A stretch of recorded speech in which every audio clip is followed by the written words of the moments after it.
귀한 그 이름 예수 언제나 기도 들으사 오 예수 나의 손 잡아주시는 가장 귀한 그 이름 예수 찬양하기 원하네 예수 찬양하기 원하네 예수 처음과 나중 되시는 오 예수 날 위해 고통당하신 가장 귀한 우리 목소리를 높여 예수 왕의 왕이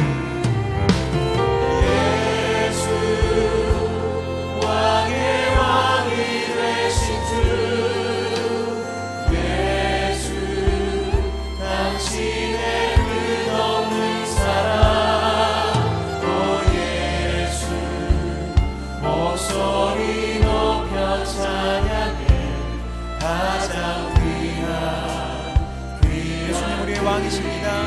예수 왕의 왕이 되신 주 예수 왕의 왕이 되신 주 오 예수 당신의 끝없는 사랑 오 예수 목소리 높여 찬양해 가장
예배를 통해 예수님 만나게 되기 원합니다. 예수 왕의 왕이 되신 주 할렐루야 예수 왕의 왕이 되신 주 오 예수 당신의 끝없는 사랑 오 예수 나의 예수님 소리 높여 찬양해 가장 예수님 우리의 왕이십니다.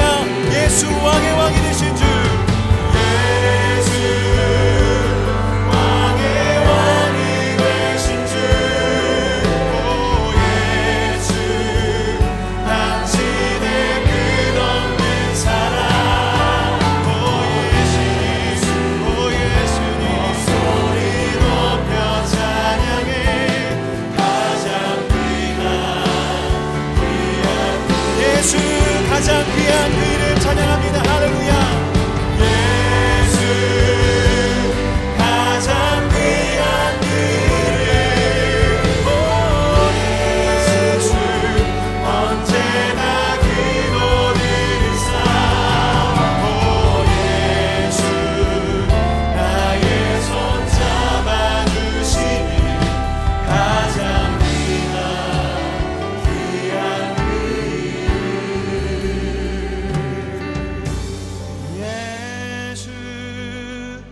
가장 귀한 그 이름 예수 언제나 기도 들으사 오 예수 나의 손 잡아주시 가장 귀한 그 이름 아멘. 우리 예수 그리스도의 이름이 있는 한 우리는 넘어지지 않습니다. 늘 우리 곁에서 우리와 함께 하시며 지키시고 보호하시는 우리 예수 그리스도의 이름이 있습니다. 그 이름이 있기에 우리는 부족한 것 많고 연약한 것 많지만 예수님의 제자로 한 걸음씩 걸어 나갈 수 있습니다. 그 믿음으로 이 시간 다 함께 주님 내가 제자 되겠습니다, 그 결단으로 자리에서 다 함께 일어나셔서 예수 우리 왕이여 내 마음속에 내 삶 속에 좌정하여 주시옵소서. 우리 믿음으로 고백하시겠습니다.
소망이 있습니다.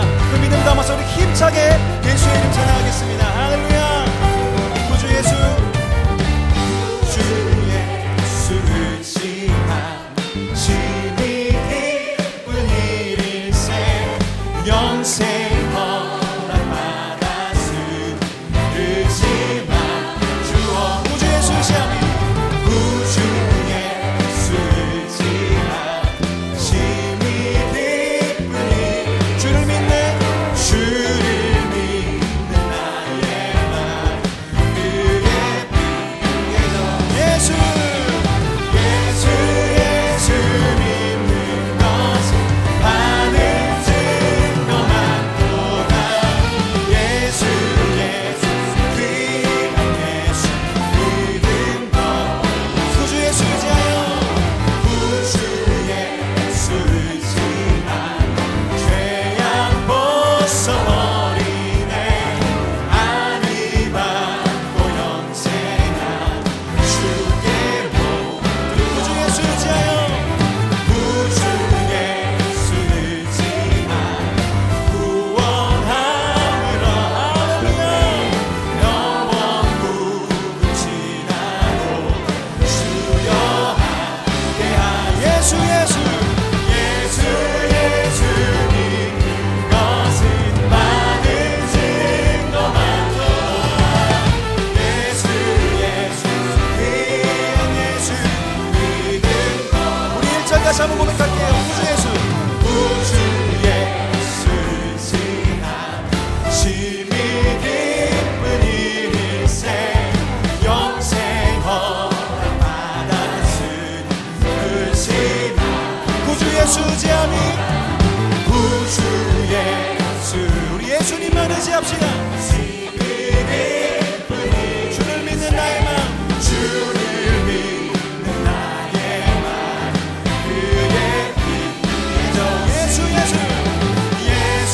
예수 믿는 것은 받은 증거만보다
예수 그리스도를 의지하는 자에게 반드시 주님 믿음 주시고 능력 주시고 세임 허락하여 주실 거예요. 제가 요즘에 성경을 볼 때 하나님이 새로운 시각으로 보게 하십니다. 성경에 참 많은 약속의 말씀들이 있어요. 지키시겠다, 함께 하시겠다, 세임을 주시겠다. 그런데 여러분 그건 아십니까? 그 약속의 말씀이 성경에 그저 기록되어 있다고 다 그것이 나의 말씀이 되어지는 것이 아닙니다. 내가 주님의 길을 걷지 아니하고 제자의 길을 걷지 아니하면 그 약속의 구족들이 아무리 축복된 말씀이어도 나의 것이 될 수 없어요. 그래서 우리는 예배하고 말씀 앞에 서는 것입니다. 여러분들이 주님이 부르시는 그 길에 예수님 따라 걸어가시기를 원하고요. 오늘 설교의 제목이 예수를 아는 것이 우리의 혁명이라고 되어 있는데요, 예수님께서 여러분들을 이끄시며 인도하시는 그 길 위에서 여러분의 삶이 혁명적으로 정금같이 변화될 줄로 저는 확신합니다. 그 믿음 담아서 우리 말씀 앞에 서시기 전에 믿음으로 고백하시겠습니다.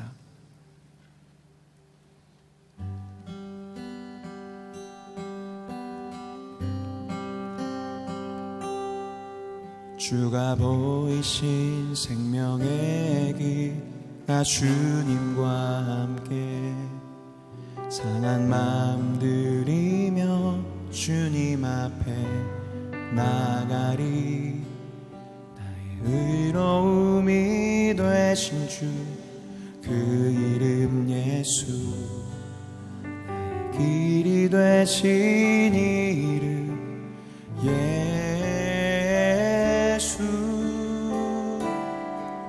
나의 길 오직 그가 하시나니, 나를 단련하신 후에 내가 정금같이 나오리라. 주가 보이신 생명의 길, 나 주님과 함께 상한 마음을 들이며 주님 앞에 나가리. 의로움이 되신 주, 그 이름 예수. 길이 되신 이름 예수. 나의 길 오직 그가 하시나니, 나를 단련하신 후에 내가 정금같이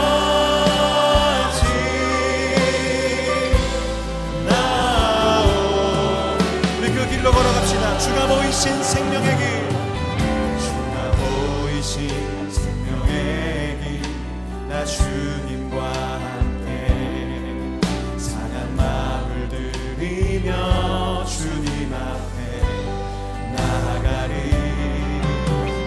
의로움이 되신 주, 그 이름 예수.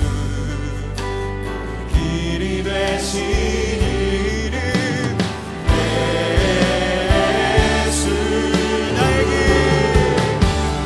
길 오직 그가 하시나니, 나를 단련하신 후에 내가 정금같이 나오리. 나의 길 오직 주님이 하신다. 할렐루야. 나의 길 오직 그가 하시나니, 나를 단련하신 후에 내가 정금같이 나오리. 예수의 길을 걸어가십시다. 나의 길 오직 그가 하시나니. 할렐루야.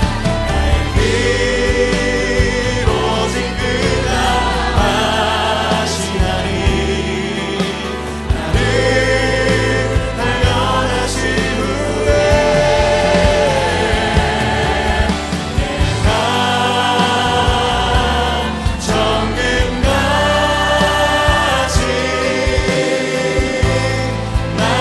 마지막으로 한 번 더 우리 믿음으로 하나님의 말씀을 기대하시면서 나의 길 오직 그가 하시나니 단련하신 후에 우리 모두가 정금같이 일어나갈 것입니다.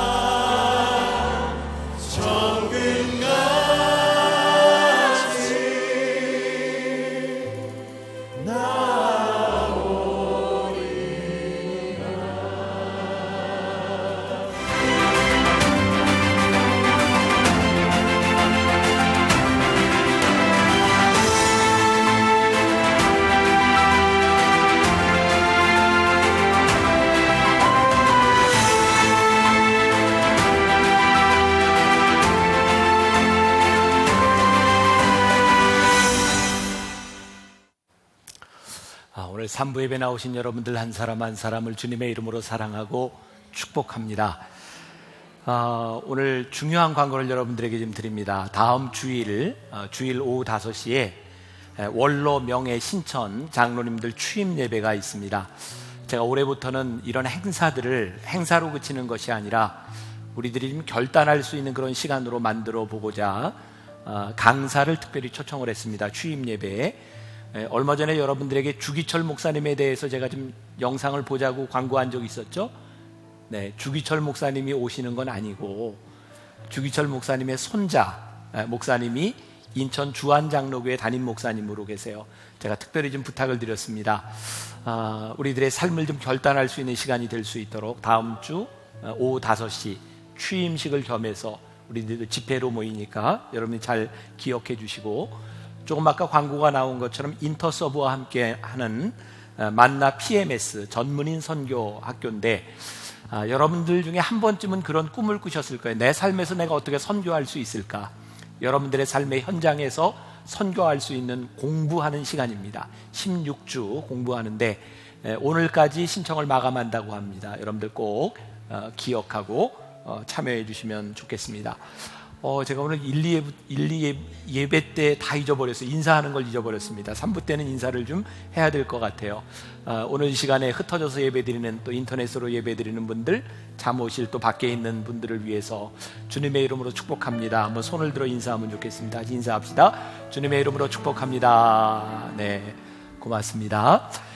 오늘부터 새로운 말씀 시리즈가 시작이 됩니다. 예수님을 아는가? 그래서 예수님의 제자들을 통하여 예수님은 어떤 분이신지를 공부하게 되고, 오늘은 그 첫 시간 서론 부분으로 예수님을 아는 것은 혁명입니다, 이런 제목으로 말씀을 나누려고 합니다. 우리는 예수님을 주로 고백합니다. 우리가 예수님을 주로 고백한다고 하는 것은 우리들의 삶의 방향이 정해졌다는 것입니다. 여러분들에게 그렇게 묻고 싶어요. 예수님이 여러분들의 삶의 주인이십니까? 이 고백이 없다면 우리들이 예수를 믿는 것이 어쩌면 방향을 잃어버린 것과 같다는 생각이 듭니다.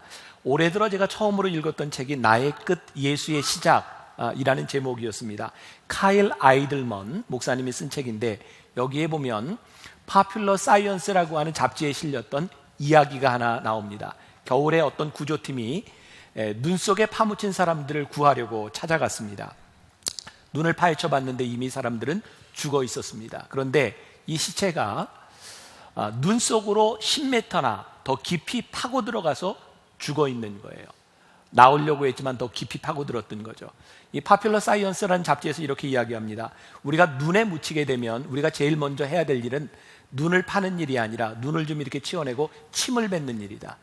왜냐하면 침은 중력의 법칙에 의해서 밑으로 떨어지게 되어 있기 때문에 눈에서부터 나오려고 하면 침이 떨어진 반대 방향으로 가야 된다는 겁니다. 눈이 덮여 있으면 방향을 잃기 때문이죠. 저는 오늘 그런 생각을 합니다. 우리가 예수님을 주로 고백한다고 하는 것은 앞이 보이지 않는 이 세상 가운데서 우리들의 삶의 방향을 찾는 것이다. 우리가 예수를 믿는다고 하는 것은 그분이 나의 삶의 주인이 되시기 때문에 내가 그 삶의 방향을 찾아가는 것이죠. 그래서 우리는 교회를 다니면서 말씀을 들으면서 예수님과 자꾸 내가 어떤 관계인가를 묻게 됩니다.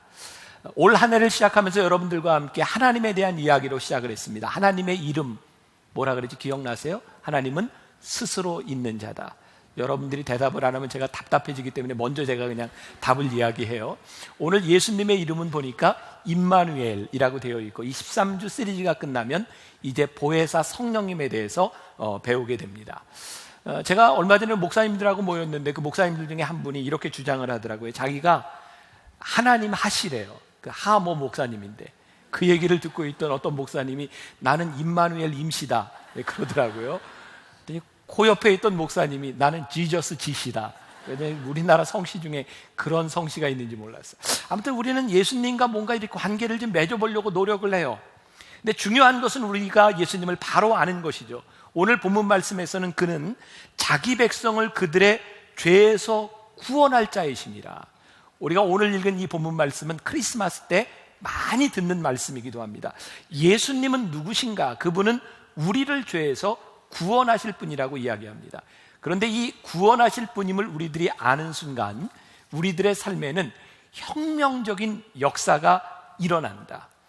나를 구원하신 그분을 알게 될 때 내 삶의 인격적인 변화를 요구하게 된다는 거죠. 만일 우리들이 예수님을 믿는다고 고백하면서 내 삶의 변화가 일어나지 않는다면, 아니 단순한 변화가 아니라 혁명적인 변화가 우리들 속에서 일어나지 않는다면 어쩌면 우리는 예수님을 주로 고백하지 않고 있는지도 모르겠어요.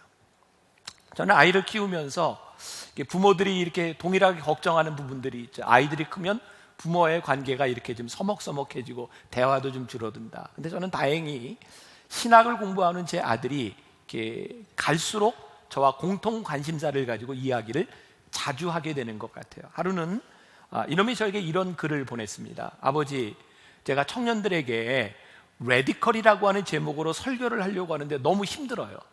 아마 이제 저희 교회에서 했던 시리즈를 듣고 이놈이 이제 청년부를 위한 설교를 준비했던 것 같아요. 그때 제가 제 아들에게 이렇게 글을 썼습니다. 아들아, 이 세상에서 설교할 만한 자격을 가진 사람은 아무도 없단다. 우리가 설교하는 이유는 말씀대로 살아가겠다는 우리의 고백을 사람들과 함께 나누는 거야. 그러니까 염려하지 말고 설교를 준비해봐. 그랬더니 설교문을 써가지고 저한테 좀 봐달라고, 교정을 해달라고 다시 보내왔어요. 제가 이렇게 답장을 했습니다. 아들아, 네 설교가 참 잘 정리되었다. 내가 고민한 흔적도 보인다. 근데 정말 중요한 것은 네가 고민한 것 때문에 어떤 내 삶의 결단을 했는지를 청년들과 나누어라. 사실 그 말은 제 아들에게만 한 이야기가 아니라 저에게, 오늘 여러분들 모두에게 해당되는 일입니다. 우리는 예수를 믿으면서 예수님을 너무 객관화한다는 생각이 듭니다. 객관적으로. 근데 사실 내 삶에 예수님을 주로 모신다고 하는 것은 내 삶에서 구체적으로 어떤 일이 일어나느냐에 대한 아주 주관적인 결단을 우리들에게 요구하고 있는 거예요. 오늘 말씀을 통해서 여러분들이 도전을 받고 결단해야 될 것은 오늘 예수님을 통하여 여러분들의 삶에는 어떤 결과들이 일어나고 있느냐입니다. 제가 오늘 여러분들과 몇 가지 나누려고 하는 이야기는 지난해 우리 교회 와서 설교하셨던 오대식 목사님이 쓴 왜 교회는 예수님의 세족식을 왜곡했을까라고 하는 책의 내용들을 좀 나누게 될 겁니다. 이 책에 이런 이야기가 나와요. 5세기경 영국에서 있었던 일인데 한 부유한 귀족 가문에 강도들이 들어옵니다. 그래서 모든 것들을 빼앗고 사람들을 죽이고 쓸만한 사람들만 데려갑니다. 그때 이 집안의 어린 소년 아들도 노예로 끌려가게 됩니다. 이 소년은 6년이 넘는 세월을 노예처럼 살아갑니다. 그런데 그때 아주 힘들 때, 어렸을 때 부모님에게 들었던 성경 말씀이 기억나게 되고 그는 그곳에서 주님을 인격적으로 만나게 됩니다. 그 소년은 그곳에서 그런 고백을 합니다. 나를 이렇게 어려운 곳에 보내신 하나님은 나를 빚으셔서 나를 위한 시간을 사용하고 계시고 지금 하나님을 고백하게 하셨습니다. 이 소년은 노예 생활을 하면서 이제 사람들을 돌보는 일을 하기 시작합니다. 노예로 살아가며 아침마다 경건의 시간을 갖고 때로는 금식을 하기도 합니다. 이 소년에게 붙여진 별명이 거룩한 소년이었습니다. 얼마 지나지 않아 몇몇 사람들의 도움을 받고 이 소녀는 탈출하게 되었고 가족의 품으로 돌아오게 됩니다. 이 오대식 목사님의 책에서는 이렇게 이야기를 합니다. 우리가 흔히 하는 예수를 믿는 사람들의 이야기는 여기에서 끝납니다. 우리가 예수를 잘 믿었더니 하나님께서 우리를 축복하여 주셔서 이렇게 복을 받았고 이렇게 가족의 품으로 돌아오게 되었습니다. 그런데 이 소년의 이야기는 거기서 끝나지 않습니다. 행복한 시간을 지나며 이 소년은 새로운 꿈을 꾸기 시작합니다. 내가 노예로 살았던 그 땅으로 다시 돌아가야 되겠다. 그 땅에 돌아가 복음을 전하고 거기에 교회를 세워야 되겠다. 이 소년의 꿈을 들었던 가족들은 다 만류합니다. 내가 어떻게 여기까지 오게 되었는데 왜 거기로 돌아가야 되니? 그러나 이 소년은 그 꿈을 가지고 말씀을 공부하고 신학을 공부하고 그리고 자기를 노예로 부렸던 그 땅으로 다시 돌아갑니다. 그리고 그곳에서 거룩한 소년이라 불렸던 이 소년의 말을 믿고 따르고 복음을 받아들이게 됩니다. 바로 그 땅이 영국 북쪽에 있는 북아일랜드라고 하는 곳이고 그 소년의 이름은 패트릭이었습니다. 지금도 그 땅에서는 이 패트릭을 성 패트릭이라고 부르고 있습니다. 중요한 질문입니다. 똑같이 예수를 믿어도 어떤 사람은 예수를 믿음으로 나의 소망을 이루려고 하는 사람이 있고 어떤 사람은 예수를 믿는 것 때문에 나의 소망을 내려놓기도 합니다. 어떤 사람은 예수를 믿으며 세상에서 얻은 힘과 권력을 가지고 예수님을 전하려고 한다고 이야기하지만 어떤 사람은 예수를 믿는 순간 내가 가지고 있었던 힘과 권력과 돈을 다 내려놓기도 합니다. 어떤 사람은 예수를 믿으며 내가 한 자리를 차지할 수 있다고 생각하는데 어떤 사람은 예수를 믿는 것 때문에 내가 차지했던 편한 자리를 내려놓기도 합니다. 예수를 믿으며 우리들에게 필연적으로 이런 질문이 생깁니다. 우리는 왜 예수님을 믿습니까? 왜 우리는 예수님을 따르려고 합니까? 우리는 이 세상의 사람들을 향하여 예수를 믿는 것은 이런 것입니다 라고 이야기를 합니다. 이 예수님을 믿는 것에 있어서 가장 중요한 것이 있습니다. 믿음입니다. 마태복음은 예수님의 족보로 시작합니다. 누가 누구를 낳고 누가 누구를 낳고 쭉 가더니 오늘 우리가 읽은 본문 말씀에서 아들을 낳으리니 그 이름을 예수라 하라. 이는 그가 자기 백성을 그들의 죄에서 구원할 자이심이라 하니라. 마태는 유대인들에게 복음을 전하며 예수님의 족보를 이야기합니다. 예수님은 이런 분이시야. 마태는 아주 논리적으로 사람들에게 설명을 하려고 합니다. 예수님은 바로 너희들이 기다리던 메시아야. 오늘 새벽 일찍 저는 이 말씀을 붙들고 어머니 기도실에 갔습니다. 그리고 이렇게 기도했습니다. 하나님, 제가 오늘 예수님에 대하여 논리적으로 말씀을 잘 전할 수 있도록 저를 붙잡아 주세요. 근데 기도하는데 하나님께서 저에게 이런 마음을 주시는 거예요. 내가 전하려고 하는 그 말은 아무리 논리적으로 이야기를 해도 사람들이 믿음으로 받아들이지 않는다면 그것은 아무 소용이 없다. 우리는 그동안 믿음으로 논리적으로 알려고 해보았지만 우리의 신앙이 논리적으로 되지 않습니다. 논리적으로 알았던 지식이 우리들의 삶을 혁명적으로 바꾸어 놓지 않습니다. 그래서 사도 바울은 로마서 3장 28절에서 이렇게 말합니다. 그러므로 사람이 의롭다 하심을 얻은 것은 율법의 행위에 있지 않고 믿음으로 되는 줄을 우리가 인정하노라. 믿음으로 되는 줄을 우리가 인정하노라. 여러분, 우리 중에 누구도 예수님을 본 사람이 없어요. 근데 예수님께서 요한복음 14장에서 우리들에게 약속해 주셨어요.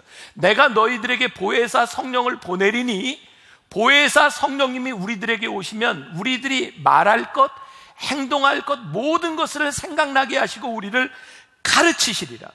성령님께서 우리들에게 오시면 우리들이 예수님을 주로 고백할 때 우리들의 삶에 적용하게 하시고 우리들의 삶을 바꾸어 놓는 역사가 일어나게 될 것이라는 사실이에요. 여러분, 성령님이 우리들 가운데 오시면 우리들의 인생에 주어와 서술어가 바뀌게 될 것이라는 것입니다. 주어와 서술어가 바뀌고 목적어도 바꾸게 될 것이라는 얘기입니다. 우리는 내가 무엇을 한다고 하는데 예수님을 주로 고백하면 성령님께서 무엇을 하신다고 고백하게 될 것이고, 내가 원하는 것을 이라고 생각했던 것이 성령님이 원하는 것을로 바뀌게 될 것입니다. 내가 한다는 것이 아니라 성령님이 나에게 이것을 시키신다고 우리들이 바뀌게 될 것이라는 이야기입니다. 예배소서에 보면 풍성하신 은혜를 따라라고 하는 말씀이 나옵니다. 예배소서 2장 8절부터 9절까지 말씀. 우리 같이 한번 봉독해 보겠습니다. 시작.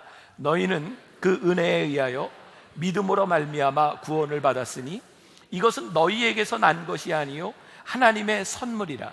행위에서 난 것이 아니니 이는 누구든지 자랑하지 못하게 함이라. 여기 은혜라고 하는 말과 믿음이라고 하는 말과 구원이라고 하는 말이 나오고 있습니다. 자, 먼저 우리들의 믿음이 언제 우리들의 삶에서 역사하게 될까요? 언제 믿음이 우리들 속에서 일어나게 될까요? 여러분, 우리가 예수를 주로 고백할 때 성령님이 우리들 가운데 오시면 우리들에게 의문이 생겨요. 왜라는 겁니다. 여러분, 이 세상을 향하여 우리들이 세상 사람들이 너무나 당연하게 생각하는 일들에 대하여 우리들이 왜라고 물을 때 우리들의 믿음이 시작됩니다. 만일 여러분들이 예수를 믿으며 이 세상에 대하여 여러분들이 질문이 없다면 이거 무언가 크게 잘못된 일입니다. 복음은 필연적으로 이 세상을 향하여 우리들에게 질문을 묻게 하고 그 질문이 우리들의 삶에 의미를 가져다 주게 됩니다. 그래서 성령님이 우리 가운데 들어오시면 세상이 보는 시각과 우리들이 다른 세계관을 가지게 돼요. 그래서 어쩌면 우리들이 의문을 가지고 물을 때 세상이 우리를 미워할 수 있습니다. 예수를 믿는다고 하는 것은 어쩌면 세상에 미움을 받을 수도 있는 일입니다. 히브리서 4장 12절에 보면 하나님의 말씀은 살았고 운동력이 있다고 말씀하는데 하나님의 말씀이 우리들 속에 살아 운동력이 있을 때 이 세상과 필연적으로 충돌을 경험하게 될 것입니다. 저는 이것이 말씀과 복음의 역동성이라고 생각해요. 이 역동성을 다른 말로 이야기하면 혁명이라고 이야기할 수 있습니다. 제가 지난 주간에 유럽에 유학생들을 위한 코스타라고 하는 집회를 인도하게 되었어요. 가기 전에 제가 우리 부속실에 있는 직원들한테 물었습니다. 요즘 유행하는 드라마가 무엇인가? 제가 이제 시간이 나면 올 때 갈 때 좀 보려고 물었더니 요즘 제일 많이 보는 것 중에 하나가 육룡이 나르샤라 그러더라고요. 그래서 그러면 그거를 좀 이렇게 컴퓨터에다 좀 이렇게 저장을 좀 해놨으면 좋겠다. 그래서 제가 오고 가다 보는데 너무 재밌는 거예요. 그래서 이렇게 쭉 보게 됐어요. 근데 이 육룡이 나르샤의 주된 이 긴장 관계는 새로운 나라를 창업하려고 하는 정도전과 그리고 고려라고 하는 나라에서 나라를 좀 변화시켜 보고자 하는 포은 정몽주 사이의 갈등 관계입니다. 제가 드라마를 보니까 참 좋은 드라마더라고요. 여러분들 보셔도 좋을 것 같아요. 이 갈등 관계 속에서 정도전이 나는 새로운 나라를 만들려고 한다고 개혁을 이야기하는데 정몽주가 이렇게 얘기합니다. 내가 세우려고 하는 나라가 유교를 바탕으로 한 그런 새로운 나라인데 내가 어떻게 새로운 나라를 유교를 바탕으로 해서 만들면서 유교에서 가장 나쁜 것으로 얘기하는 역성혁명, 왕을 바꾸는 일로 새로운 나라를 만들려고 하느냐? 그건 안 된다는 거예요. 근데 정도전이 이렇게 얘기합니다. 무언가 새로운 일을 시작한다는 것, 새로운 나라를 만든다고 하는 것은 모순에서부터 시작됩니다. 혁명은 그냥 있는 것 가지고는 일어나는 일이 아닙니다. 저는 어쩌면 드라마를 봐도 이렇게 설교 생각이 나는지, 이 드라마를 보는 순간 이 말씀이 생각이 나는 거예요. 그래, 어쩌면 우리들의 인생의 모순적인 일일지 몰라요. 혁명은 논리가 아닌 거예요. 예수님을 우리들의 삶의 구주로 고백한다는 것은 이 세상에서 논리적으로 이해될 수 있는 것이 아닙니다. 우리들의 삶의 판을 뒤바꿔 놓는 일이에요. 오늘 여러분들에게 도전하고 싶은 거예요.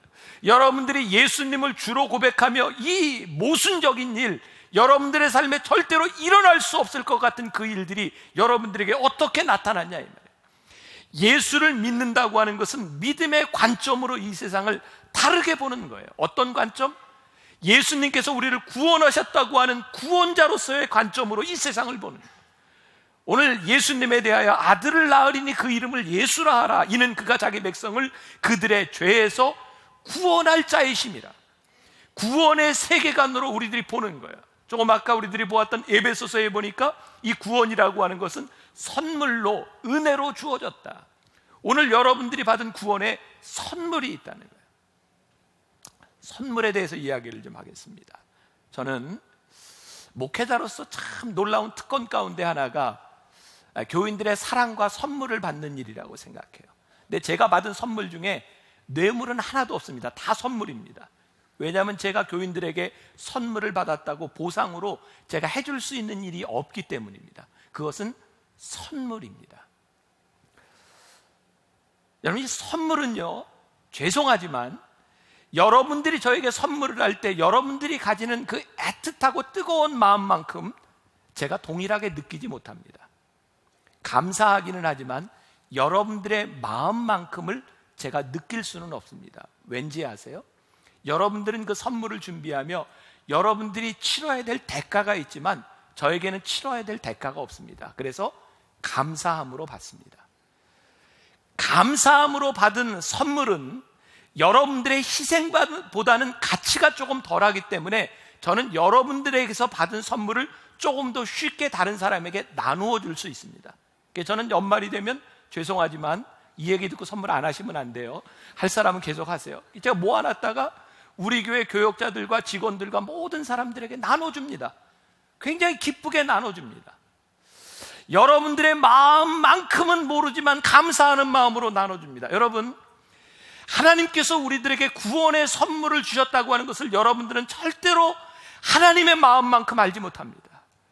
하나님이 우리들에게 구원을 선물로 주셨을 때 그것은 하나님께서 마음이 찢어지는 아픔과 피 흘림을 통해서 우리들에게 주신 그 희생을 우리는 느낄 수는 없지만 그 희생으로 인하여 우리는 선물로 받은 감사는 알고 있습니다. 그래서 구원의 세계관을 가지면 우리들이 하나님만큼의 희생을 알지 못하지만 그 구원의 선물을 나누어 줄 수 있는 사람은 되는 겁니다. 아버지의 마음만큼은 아니지만 아버지의 마음을 가지고 나누어 줄 수 있는 것, 이것이 믿음과 구원의 세계관입니다. 오대식 목사님의 책에 보면 우리가 잘 아는 탕자의 비유를 조금 좀 다른 각도에서 설명을 해놨어요. 여러분, 탕자의 비유 아시죠? 탕자의 비유의 주인공이 누굽니까? 탕자 아닙니까? 탕자, 돌아온 아들. 우리는 돌아온 아들에게 초점을 맞출 때 사실 예수님께서, 그 오대식 목사님의 관점이에요, 이 탕자의 비유를 이야기하셨을 때 돌아온 탕자와 동일한 비중으로 큰 아들에 대한 이야기를 하고 싶으셨다는 거예요. 근데 우리는 돌아온 탕자에게만 관심을 많이 가지고 있죠. 탕자가 아버지께로 돌아왔습니다. 우리는 뭘 알죠? 아버지께로 돌아오면 문제가 해결되는구나. 우리는 그렇게 많이 알았습니다. 근데 정말 아버지께로 돌아오면 우리의 모든 문제가 해결이 되나요? 그러면 아버지와 함께 살고 있었던 이 큰아들은 무엇입니까? 또한 아버지와 함께 있으면서 아버지를 떠났던 아들은 무엇인가요? 아버지께로 돌아오면 모든 문제가 해결된다? 이 탕자의 비유는 이런 이야기를 하고 있는 것이 아니라는 거죠. 큰아들은 그 동생이 들어온 것 때문에 굉장히 마음이 불편하고 아버지를 미워합니다. 여러분, 큰아들이 동생을 사랑하지 못한 이유는 아버지에 대한 미움 때문이었습니다. 아버지가 하고 있는 일을 이해하지 못하는 거죠. 지금 이 큰아들과 아버지 사이에 갈등이 생겼습니다. 작은 아들을 그렇게 대우해 주는 것에 대해서 큰아들이 마음이 안 좋았어요. 그래서 아버지는 큰아들에게 이야기합니다. 얘야, 너는 항상 나와 함께 있었지 않니? 내 것이 다 너의 것인데 죽은 줄 알았던 내 동생이 돌아온 것에 대하여 네가 같이 기뻐할 수 없느냐? 이게 아버지의 안타까운 마음인 거예요. 여러분, 심리적으로 이 아버지와 아들과의 관계에 있어서 보통 젊은 세대들은 이 형의 마음이 이해가 된답니다. 왜냐하면 아버지의 하는 일이 불공평하다고 느낀다는 거죠. 그런데 아버지 세대들은 이 형의 마음이 아니라 아버지의 마음에 공감한답니다. 작은 아들을 대하는 아버지의 마음과 큰 아들을 대하는 마음, 그 아버지의 마음이 동일하다고 하는 것을 아버지 세대들은 동감을 하는데 아들 세대는 그게 공감이 안 된다는 거예요. 아버지가 불공평하다고 느끼는데 어떻게 그 아들을, 동생을 사랑할 수 있겠습니까? 아버지를 믿고 아버지를 사랑하는 사람에게는 두 가지 특징이 있답니다. 하나는 아버지의 마음을 가지고 보고 이해하는 것. 또 하나는 아버지의 계획과 아버지가 하는 일을 전적으로 신뢰하며 믿을 때 아버지의 마음이 들어온다는 거예요. 결국 이 탕자의 비유는 두 가지를 이야기하고 있다는 거예요.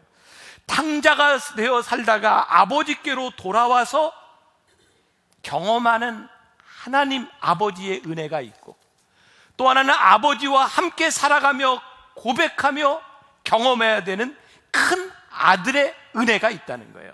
그런데 우리들이 이것을 온전히 가지지 못한다는 거예요. 아버지의 사랑이 없는 것이 아니라 아버지의 관점, 아버지의 세계관으로 보지 못하기 때문에 하나님의 은혜를 고백할 수 없다는 거예요. 믿음이 왜 중요하죠? 믿음은 아버지를 신뢰하는 거예요. 아버지를 믿는 거예요. 아버지가 작은 아들을 사랑하는 그 마음을 믿을 수 있는 거예요. 오늘 우리들이 믿음을 가진다고 하는 것, 여러분들의 삶에 일어나고 있는 모든 삶의 순간순간 가운데 하나님을 신뢰하는 거예요. 하나님은 어떤 상황 가운데서 내 삶의 베스트, 하나님은 내 삶의 최선이심을 내가 믿음으로 고백할 수 있을 때 비로소 내 삶의 믿음과 은혜가 보이기 시작해요. 그리고 그 내 눈에 보이는 은혜와 믿음으로 인하여 그 누군가에게 선물을 나누어 줄 수 있어요. 요한복음 15장에 우리가 잘 아는 포도나무의 비유가 있어요. 내 안에 거하라, 나도 너희 안에 거하리라. 가지가 포도나무에 붙어 있지 아니하면 스스로 열매를 맺을 수 없음 같이 너희도 내 안에 있지 아니하면 그러하니라. 여러분들, 함께 한다는 것이 동행이 아닙니다. 큰아들은 아버지와 함께 있었지만 아버지와 동행하지 못했습니다. 예수님께서 포도나무의 비유를 통하여 말씀하시는 것이 가지와 나무와 뿌리, 하나의 줄기 가운데서 하나의 영양분을 먹고 마시는 것, 연결되어 있는 것이 바로 동행하는 것이고 아버지와 거하는 것이라고 말씀합니다. 아버지를 믿는 믿음 안에서 우리들이 함께 있을 때 우리들에게 가장 명쾌하게 나타나는 것이 우리를 사랑하신 하나님의 은혜로 인하여 우리들에게 나타나는 용서입니다. 저는 오늘 여러분들에게 그런 도전을 주고 싶어요. 우리 인간이 가지고 있는 인간론, 인간의 본성을 가지고 누군가를 용서한다고 하는 것, 미워하지 않는다는 것, 이거 불가능한 일입니다. 우리 인간은 그렇게 온전한 인간이 되지 못합니다. 인간론을 가지고는 우리들이 절망할 수밖에 없는데 우리를 사랑하신 하나님의 사랑으로 인하여 우리들이 소망을 가질 수 있는 거예요. 예수님의 제자들이 예수님에게 가서 묻습니다. 예수님, 우리가 잘못한 사람을 몇 번이나 용서할까요? 그랬더니 예수님께서 말씀하시는 것이 70번씩 7번이라도 용서해 주어라. 그리고 예수님께서 마태복음 18장 이하에 비유로 말씀하세요. 어떤 사람이 1만 달란트 빚진 자가 있는데 그가 갚을 능력이 없어서 좀 탕감해 달라고 했더니 그 빚을 다 탕감해 주었다. 근데 이 사람이 자기에게 100데나리온 빚진 자가 빚을 탕감해 달라고 하는데 그것을 하지 않는구나.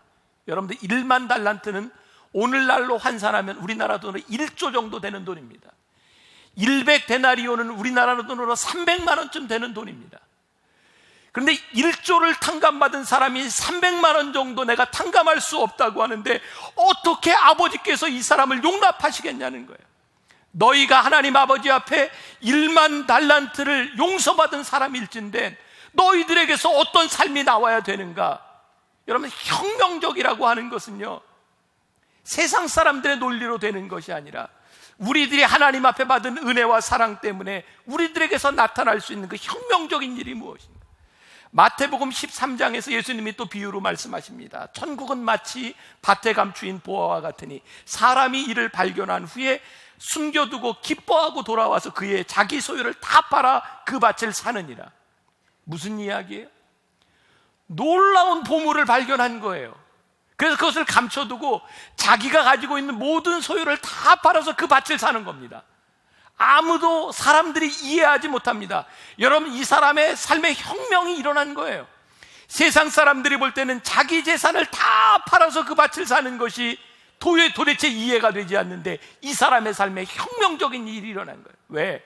가장 귀한 것을 발견했기 때문에, 은혜를 발견했기 때문에. 일본에서 목회한 어떤 목사님의 이야기예요.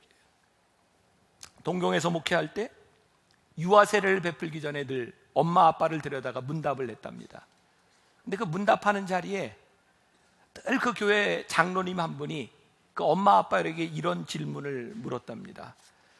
주일날 학교 행사가 있으면 어떡할 겁니까? 이날도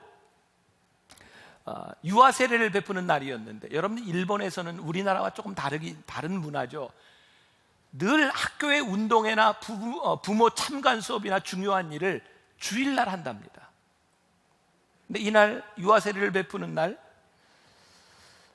목사님 방에 찾아온 이 부부는 아버지가 일본 사람이고 엄마가 한국 사람이었답니다. 목사님이 문답을 마치고 난 뒤 이 장로님이 똑같이 물었답니다. 만약 주일날 학교에서 운동회가 있으면 어떻게 하실 겁니까? 이 아이를 데려와 예배를 드리겠습니까? 아니면 운동회에 참석하겠습니까? 이 질문을 받은 일본인 아버지는 정말 침묵하며 대답을 하지 못했답니다. 그리고 잠시 후에 눈물을 글썽이며 이렇게 얘기를 했답니다. 주일에 교회에 꼭 데려와 하나님께 예배하도록 하겠습니다. 장로님이 물었답니다. 아이에게 괜찮겠습니까? 이 아버지는 눈물을 글썽이며 이렇게 말을 합니다. 아이가 학교에서 힘들겠죠.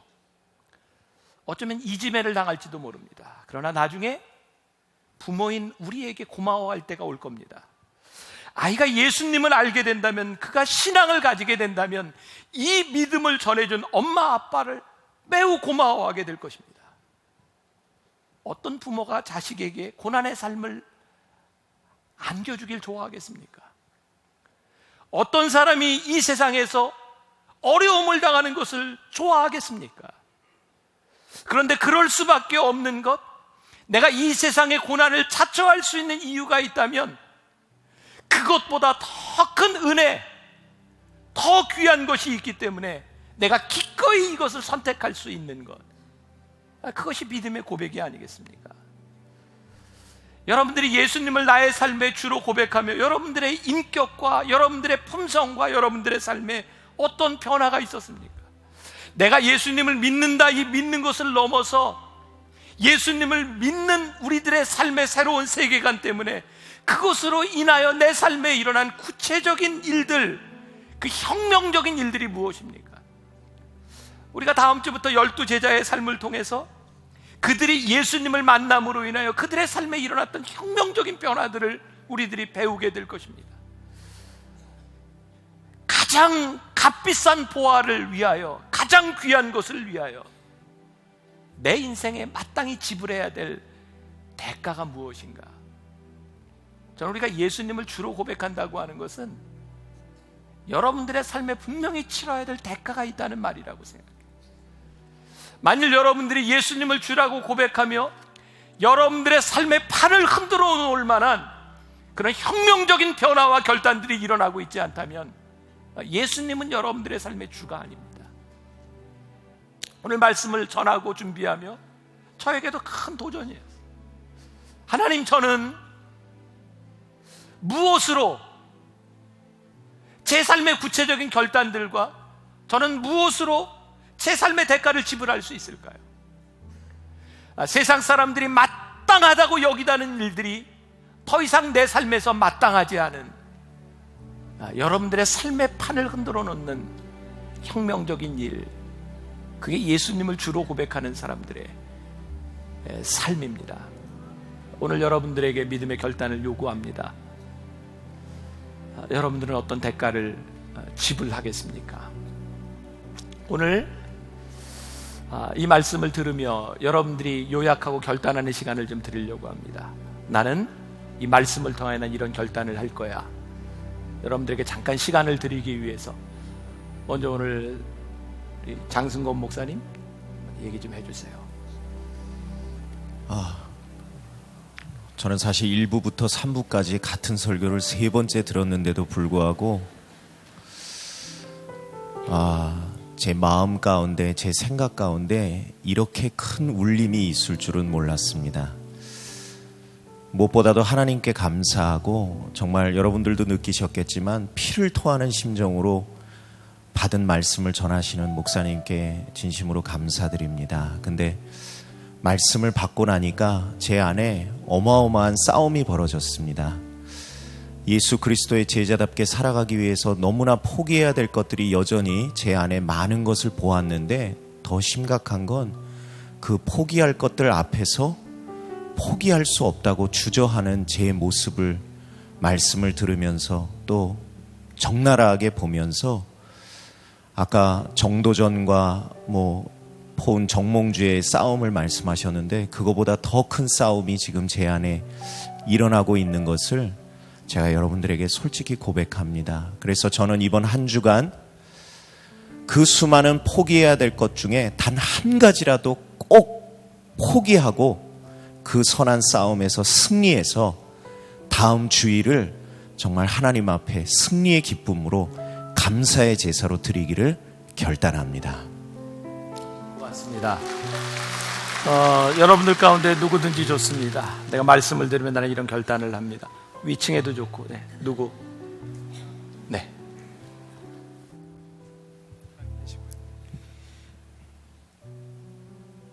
나는 과연 주님을 압니다. 진정 주님을 알고 있습니다.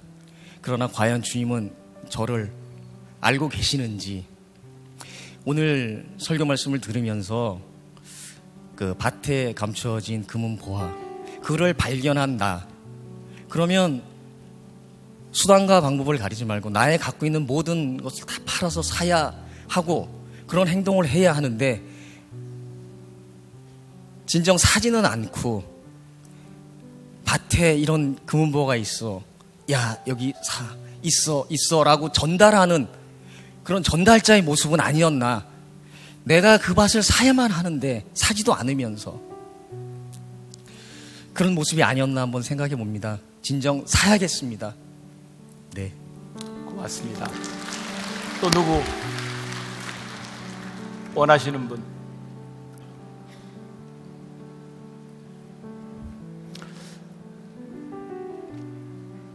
네.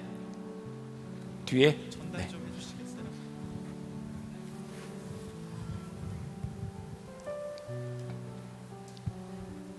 네, 여태까지의 우리들의 신앙은 아버지와 함께한 그 아들은 효자요, 진실한 그런 신자였죠.